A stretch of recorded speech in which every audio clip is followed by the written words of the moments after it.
தமிழக சட்டசபையில் பட்ஜெட் மீதான விவாதத்தின் போது தொகுதி மறுசீரமைப்பு மசோதாவை எதிர்த்து தனி தீர்மானத்தை முதலமைச்சர் விஜய் முன்மொழிந்தார். அப்போது பேசிய விஜய், 2026 மக்கள் தொகை அடிப்படையில் தொகுதிகளை மறுசீரமைக்கும் போது தமிழ்நாட்டின் தொகுதிகள் வெகுவாக குறையும்.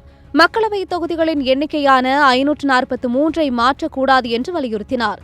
இந்த தீர்மானத்தின் மீது சட்டமன்ற உறுப்பினர்கள் விவாதித்து தங்கள் கருத்துக்களை பதிவு செய்தனர். இறுதியில் அதிமுக, பாஜக, பாமக ஆகிய கட்சிகளின் எதிர்ப்புக்கு மத்தியில் திமுக, காங்கிரஸ், இந்திய கம்யூனிஸ்ட், மார்க்சிஸ்ட் கம்யூனிஸ்ட், விசிக, ஐயுஎம்எல் உள்ளிட்ட கட்சிகளின் ஆதரவுடன் முதல்வரின் தனி தீர்மானம் குரல் வாக்கெடுப்பு நிறைவேற்றப்பட்டது.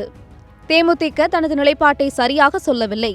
இந்த நிலையில் முதல்வரின் தனி தீர்மானத்திற்கு எதிர்ப்பு தெரிவித்து பாமக எம்எல்ஏ கணேஷ்குமார் பேசிய வீடியோ சமூக வலைதளங்களில் வைரலாகி வருகிறது. கணேஷ்குமார் எம்எல்ஏ பேசும்போது இதுகுறித்து எந்த சட்ட முன்வடிவோ அதிகாரப்பூர்வ அறிவிப்போ இதுவரை வெளிவரப்படவில்லை. நேற்று இந்த சட்டமன்ற நிகழ்வில் கூட வேப்பனஹள்ளி சட்டமன்ற உறுப்பினர் ஒசூர் விமான நிலையம் குறித்து கேட்டபோது மாண்புமிகு தொழில்துறை அமைச்சர் தெளிவாக சொன்னார்கள், ஆதாரம் இருந்தா கொடுங்க, ஆதாரத்தை வைத்து பேசுவோம், வாய்வழி செய்திகளை எல்லாம் வைத்து பேசுவது முறையாகாது என்று தொழில்துறை அமைச்சர் இதே அவையில் வைத்து சொன்னார். ஆனால் இன்றைக்கு செவிவழி செய்தியை வைத்து ஒரு தீர்மானத்தை நாம் இங்கு கொண்டு வந்திருக்கிறோம் என்பதை நாம் கருத்தில் கொள்ள வேண்டும் என்றார். தாவேக அமைச்சர் கீர்த்தனாவின் பேச்சை மேற்கோள் காட்டி பாமக எம்எல்ஏ கணேஷ்குமார் இந்த தீர்மானத்திற்கு எதிர்ப்பு தெரிவித்துள்ளார் என்பது குறிப்பிடத்தக்கது.